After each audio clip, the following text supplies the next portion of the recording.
judge's recent ruling in favor of the developer has not put an end to the ongoing controversy surrounding the corner of Sunshine Street and National Avenue. As the developer works on new plans for a commercial space, KOLR 10 has obtained several letters that show what is going on behind the scenes.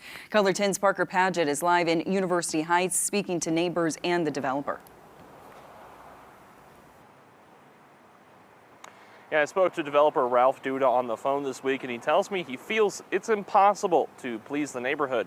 University Heights resident Donna Heeman says there's only one way that she'll be happy, and it's to see residential homes on that corner.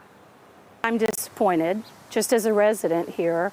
I'm disappointed that this ruling seems to affirm form over substance. Donna Heeman, the former University Heights neighborhood president, was hoping a judge would enforce 100-year-old deed restrictions and keep the corner zoned residential. The substance of the deed restrictions rests in the fact that the neighborhood was designed to be single family only without commercial buildings. I spoke to the developer Ralph Duda over the phone, who says he's changed his development plan several times to try to please the people living in the neighborhood, but ultimately he believes the best use of this corner is for a commercial business. Duda says he's already spent hundreds of thousands of dollars trying to get a development going. KOLR 10 obtained a letter Duda's attorney sent to the plaintiffs in the deed restriction lawsuit, saying if the plaintiffs were to appeal, Duda's company BK&M would sue them for abuse of process. However, that's not the only letter being sent around. KOLR 10 was able to obtain two separate letters from Mark Fletcher,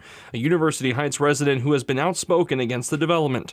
In the letters, Fletcher offers to sell his home to Duda at an overmarket price, saying he would then stop pushing back against the development. We reached out to Fletcher, who says the offers were made in the interest of his family's future, saying in part, quote, "My offers to BK&M were an unsuccessful effort to end my participation in this matter and settle the legal remedies available to me to prevent commercial development in the neighborhood." Duda tells me while he continues on new plans, he's not confident it will matter to the neighbors. I'm not a plaintiff in the case, but I know that the plaintiffs do not intend to entertain that idea.